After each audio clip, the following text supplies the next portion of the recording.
कचरा आज के समय की ऐसी समस्या जिसे हम सब मिलकर लगातार बढ़ा रहे हैं। हमारे जीवन शैली की जरूरत और लालच इस धरती और प्रकृति को गंभीर परिवर्तन की ओर धकेल रही है। एक अध्ययन के मुताबिक भारत में हर रोज लगभग 16 करोड़ मीट्रिक टन कचरा निकल रहा है और इसका बढ़ना लगातार जारी है। इन कचरों में खाने पीने का सामान, बड़े पैमाने में प्लास्टिक, कांच, कागज, दवाइयां और तरह तरह के औद्योगिक वेस्ट शामिल हैं। खास बात यह है कि ये सभी वेस्ट आपस में मिलकर हमारे अलावा जीव जंतु और प्रकृति के लिए गंभीर खतरा पैदा कर रहे हैं। हमारी लापरवाही से प्रतिदिन निकलने वाले थोड़े थोड़े कचरे मिलकर पहाड़ का शक्ल ले रहे हैं। जिन इलाकों में डंपिंग ग्राउंड बनाए गए हैं, उन जगहों में पानी और हवा जहरीली हो चुकी है। कुछ दशक पहले तक हमारे गांव कचरों के दुष्प्रभाव से काफी हद तक मुक्त थे, लेकिन समस्या अब वहां तक भी पहुंच चुकी है। इसका नुकसान सबसे ज्यादा हमारी ग्रामीण अर्थव्यवस्था की नींव खेती में देखने को मिल रहा है। स्थिति अब भी हमारे हाथ में है। यदि हम कचरा के सही निपटान की विधि अपना लें, यानी सॉलिड वेस्ट मैनेजमेंट को अपना लें, और इसकी सबसे पहली जरूरत है कि हम कचरों की प्रकृति को समझें। हमें समझना होगा कि ठोस अपशिष्ट और तरल किस तरह से अलग अलग होते हैं।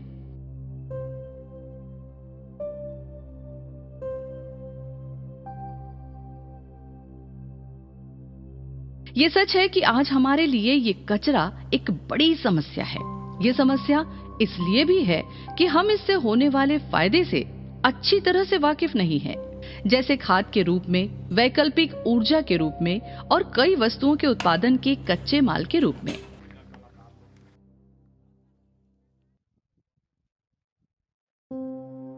पांच आर अपशिष्ट प्रबंधन का आधार हैं। सबसे पहले और प्रमुख है रिफ्यूज। ऐसे सामान जो थोड़े से उपयोग के बाद ही कचरा बन जाए, उसे लेने से मना करना चाहिए। दूसरा आर है रिड्यूस, यानी कम से कम कचरा पैदा करें। तीसरा है रीयूज, किसी भी सामान के अधिकतम इस्तेमाल को बढ़ावा देना चाहिए। चौथा आर है रिसाइकल, यानी पुनर्चक्रीयकरण करना। बहुत से सामान ऐसे होते हैं जो एक प्रक्रिया के बाद फिर से एक नई वस्तु के रूप में तैयार हो जाती है, खासकर प्लास्टिक के सामान। इसलिए ऐसे सामानों को कहीं भी फेंकने के बजाय ऐसी जगह में दे दें जहां रिसाइकल हो सकता है। और पांचवा आर है रिकवर एनर्जी, यानी ऊर्जा प्राप्त करना। आज हमारी सारी तरक्की का आधार ऊर्जा ही है और आज हमारी सारी निर्भरता ऊर्जा के परंपरागत स्रोतों पर ही है। यदि कचरा से ऊर्जा पैदा करने की तकनीक पर अच्छे से काम हो तो हमारा भविष्य भी बेहतर होगा। हालांकि अपशिष्ट प्रबंधन थोड़ी खर्चीली और कठिन प्रक्रिया है, इसलिए शुरुआती 3 आर पर हमें ज्यादा काम करना चाहिए। यहाँ तो स्टील गिलास को उपयोग करेंगे तो यहाँ तो चोरी हो जाता है, क्योंकि डिस्पोजल गिलास से नुकसान होता है। हमको पीने से भी तो नुकसान होता है, प्लस उसको इस बात से इनकार नहीं किया जा सकता। कचरों का सही उपयोग और प्रबंधन गांव के लिए बेहतरीन संसाधन हो सकता है। गांव में अपशिष्ट प्रबंधन की विधियों को अपनाना शहरों की तुलना में अपेक्षाकृत आसान होता है, क्योंकि गांव की कम जनसंख्या और मजबूत समुदाय भावना इस काम को करने में मदद करती है। ग्रामीण इलाकों में भूमि की उपलब्धता अधिक और आसान होती है। कचरे के पुनः उपयोग के लिए ग्रामीण क्षेत्रों में अधिक विकल्प संभव है, जैसे कि बायोडिग्रेडेबल सामग्री का खाद बनाकर खेतों और बाड़ियों में इस्तेमाल किया जा सकता है। गांव की एक बात और खास है कि अब भी वहां सामुदायिक प्रशासन की कद्र हर व्यक्ति करता है।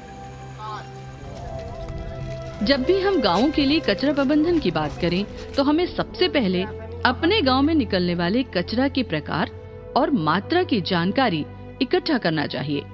इससे प्रबंधन आसान और उत्पादक हो जाएगा। गांव में असरकारी अपशिष्ट प्रबंधन के लिए पहली कोशिश व्यक्तिगत और घरेलू स्तर पर करना चाहिए। जो काम घर के स्तर पर नहीं हो सकता, उसे ही समुदाय के स्तर पर प्रतिबंधित करना चाहिए। घरेलू स्तर पर ठोस अपशिष्ट प्रबंधन। जहां तक संभव हो, ठोस कचरे का घरेलू स्तर पर प्रबंधन किया जाना चाहिए ताकि शून्य या न्यूनतम समुदाय अपशिष्ट उत्पन्न हो सके। पृथक्करण। गीला एवं सूखा कचरा अलग अलग कचरा पात्रों में डालना। गीले कचरे का घरेलू स्तर पर प्रबंधन उपचार। सब्जियों के छिलके या खाना को पशुओं को खिलाकर, खाद बनाकर, घरेलू छोटा नाडेप, भूमिगत गड्ढा, केचुआ खाद आदि के द्वारा, बायोगैस द्वारा। सूखे कचरे का घरेलू स्तर पर प्रबंधन। इकट्ठा करके कबाड़ी वाले को बेचना या सामुदायिक स्तर पर बने रिसाइकलिंग सेंटर में भेजना। उन गांवों में जहां संपूर्ण ठोस कचरे का घरेलू स्तर पर प्रबंधन नहीं किया जा सकता है, वहां गांव के स्तर पर प्रबंधन करना होता है। इसमें निम्न चरण शामिल हो सकते हैं। संग्रह और परिवहन। बेरोजगार युवक स्वयं सहायता समूह को जोड़ा जा सकता है। दूसरे और तीसरे स्तर का पृथक्करण कागज, धातु, कांच, कपड़ा, प्लास्टिक अलग अलग करना चाहिए। वर्मी कंपोस्टिंग और बायोगैस प्लांट बनाया जाना चाहिए। कबाड़ी वाले को बेचना, गांव के स्तर पर रिसाइकलिंग करना यदि संभव हो। पुनर्नवीनीकरण न हो सकने वाले कचरे को लैंडफिल वाली जगह भेजना।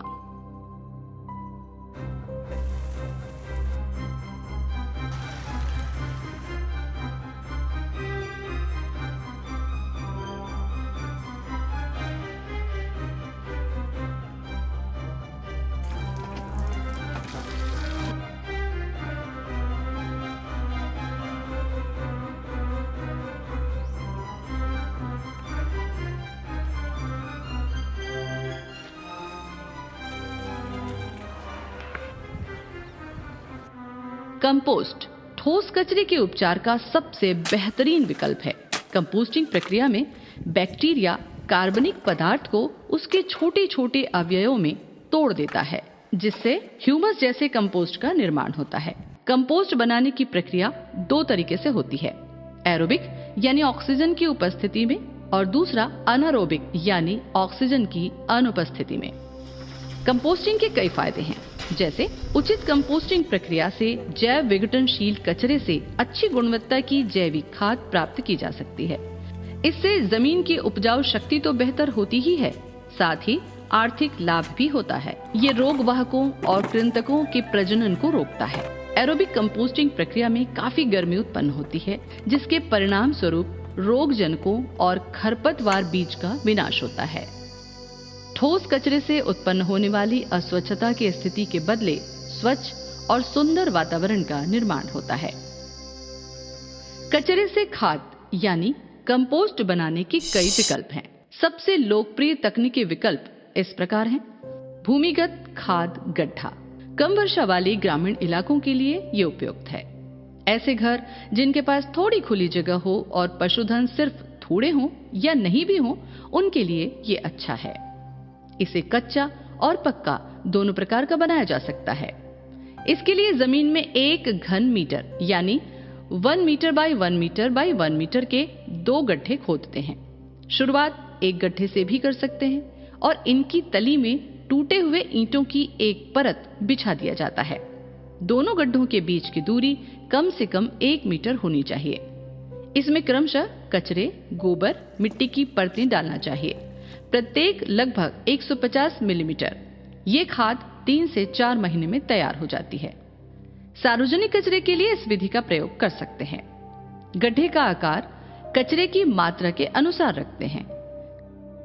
ढेर विधि उच्च वर्षा और चट्टानी इलाके वाले ग्रामीण क्षेत्रों के लिए अत्यंत उपयोगी, घरेलू और सामुदायिक दोनों में कारगर। यह विधि कृषि कचरे के लिए भी उपयोग की जाती है। इसमें हीप का आकार बड़ा होता है।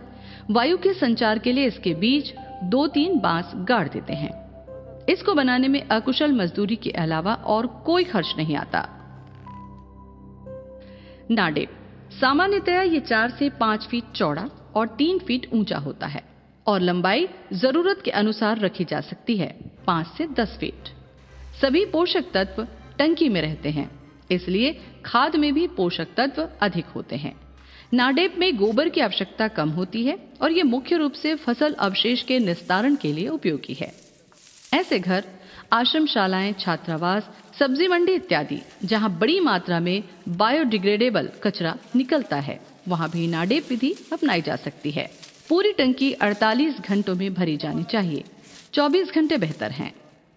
खाद 3 से 4 महीने में तैयार हो जाती है। इसमें मिट्टी और पानी की मात्रा अधिक होनी चाहिए। वर्मी कंपोस्टिंग ये एक तेज प्रक्रिया है जिसमें परंपरागत खाद बनाने की प्रक्रिया की तुलना में केवल 40 से 45 दिन की आवश्यकता होती है। ये प्रक्रिया गंध से मुक्त है। इसमें खरपतवार बीज भी पूरी तरह से नष्ट हो जाते हैं। वर्मी कंपोस्ट में पौधे की वृद्धि, हार्मोन और एंटी फंगल तत्व पाए जाते हैं जो इस खाद को और भी फायदेमंद बनाते हैं। बायोगैस संयंत्र एनारोबिक अपघटन बायोगैस, मीथेन और कार्बन डाइऑक्साइड गैस के मिश्रण को ईंधन के रूप में प्रयोग किया जाता है। जैविक गैस के साथ स्लरी भी बनती है जिसे खाद के रूप में प्रयोग किया जाता है। गोबर की ईंधन दक्षता 11% होती है जबकि बायोगैस की 60% है। आमतौर पर एक 3 घन मीटर क्षमता वाले बायोगैस संयंत्र को 6 से 9 व्यक्तियों के ग्रामीण परिवार की ऊर्जा और रोशनी की जरूरतों को पूरा करने के लिए पर्याप्त बायोगैस प्रौद्योगिकी का उपयोग घरेलू, समुदाय और वाणिज्यिक स्तर पर किया जाता है। ग्रे वाटर बाथरूम, कपड़े धोने और रसोई घर से निकलने वाला अपशिष्ट जल है।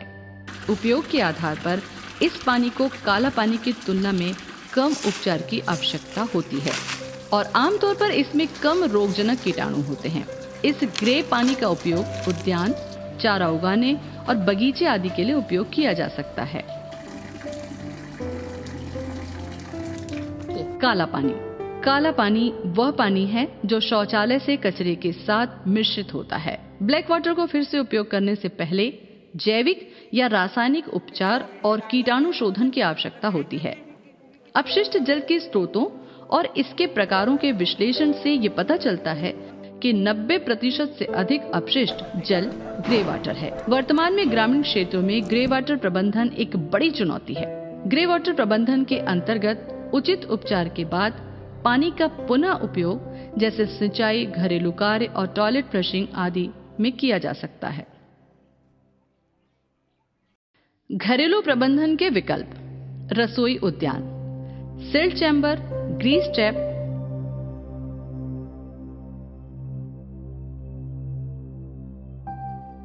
सोख्ता गड्ढा। 1 क्यूबिक मीटर यानी 1 metre by 1 metre by 1 metre का गड्ढा खोदकर उसे पत्थर के टुकड़ों या जली हुई ईंटों के टुकड़ों से भर देते हैं। बड़ी संख्या में पत्थर या ईंट सतह क्षेत्रफल में वृद्धि करते हैं जिस पर जैविक और रासायनिक क्रिया होती है।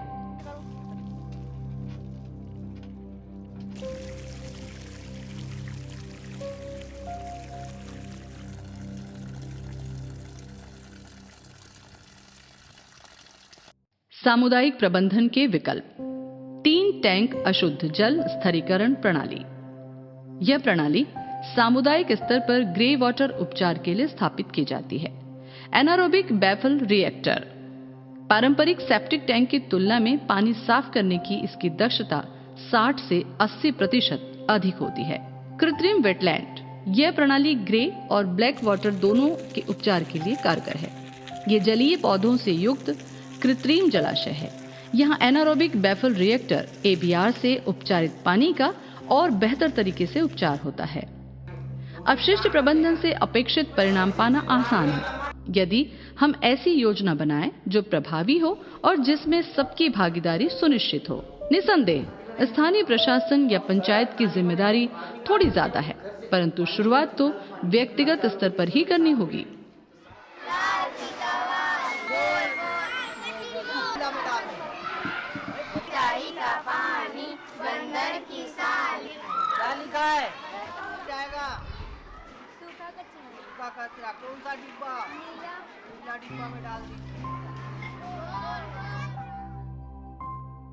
अपशिष्ट प्रबंधन में सबकी भागीदारी सुनिश्चित करने और लोगों को जागरूक करने के लिए मुख्यतः 2 तरीकों को अपनाना चाहिए। एक है IEC। ये एक ऐसी प्रक्रिया है जिसमें लोगों को शिक्षा एवं संचार के माध्यम से जागरूक करने का प्रयास किया जाता है। कच्चा पापड़ पक्का पापड़ गए समय की बात है, गीला कचरा सूखा कचरा नए समय की बात है। दूसरा है BCC। ये एक प्रक्रिया है जिसमें ऐसे वातावरण का निर्माण किया जाता है जहां व्यक्ति या समुदाय नए व्यवहार को अपनाने में सहजता महसूस करता है, जिसमें ICC मदद करती है। किसी अभियान में समुदाय को जोड़ना और उनके व्यवहार को बदलने में सहयोग करना सबसे अहम पहलू है। जब समुदाय किसी मुद्दे पर एकजुट होता है तो वो उसे अंतिम परिणाम तक पहुंचाने में बेहद महत्वपूर्ण भूमिका निभाता है।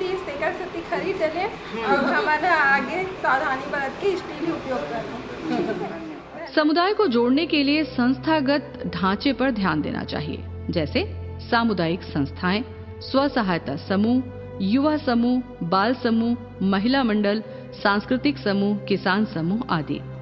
ये समूह समुदाय के स्तर पर लोगों को जोड़ने के लिए आधारभूत समूह हैं। सामुदायिक गतिविधियां निम्न हो सकती हैं। मुख्य दिवसों जैसे हाथ धुलाई दिवस, शौचालय दिवस, पोषण सप्ताह इत्यादि को सामाजिक अभिप्रेरणा हेतु उपयोग किया जाना चाहिए। सांस्कृतिक दिवसों में जैसे होली, दिवाली, ईद इत्यादि दिवसों पर समुदाय में स्वच्छता से जुड़े कार्यक्रम आयोजित किए जा सकते हैं। राष्ट्रीय दिवसों जैसे स्वतंत्रता दिवस, गणतंत्र दिवस एवं गांधी जयंती पर ग्राम सभा की बैठकों में स्वच्छता से संबंधित मुद्दे रखने चाहिए। धर्म गुरुओं का सम्मेलन, ग्राम स्तरीय कार्यकर्ताओं के साथ बैठक, आदर्श ग्राम का भ्रमण, महिला बैठकों का आयोजन, सामुदायिक बैठकों का आयोजन, शालाओं एवं आंगनबाड़ियों में बच्चों के साथ चर्चा, बाल कैबिनेट के सदस्यों के साथ बैठक, बच्चों की रैली, नुक्कड़ नाटक का प्रदर्शन, फॉलो अप, चौपाल, जनसंपर्क, ये सब किया जाना चाहिए। अरे घर में तुम्हारी नानी वानी है नहीं, घर में साफ करो और मंजन बरस करके दतवन मतवन सब चिड़िड़ी में फेंका था। एक साफ सफाई होना चाहिए। एक अरे बोरिंग बने हैं, देखकर गड्ढा सोखता बना है।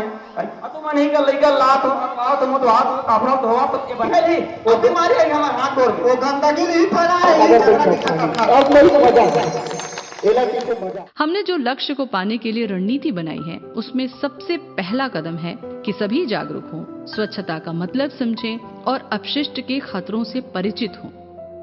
क्षमता निर्माण, कार्यान्वयनकर्ताओं और PRI, GP गांव आधारित कार्य योजना निर्माण, स्थानीय समुदाय की भागीदारी के साथ आसान और कम लागत वाले विकल्पों पर जोर, विकेंद्रित प्रबंधन पर जोर, सभी वर्गों को अपशिष्ट प्रबंधन प्रणालियों तक पहुंच और लाभ समान रूप से पहुंचाना, स्थानीय गैर सरकारी संगठनों, महिला, SSG और निजी क्षेत्र के साथ उपयुक्त भागीदारी।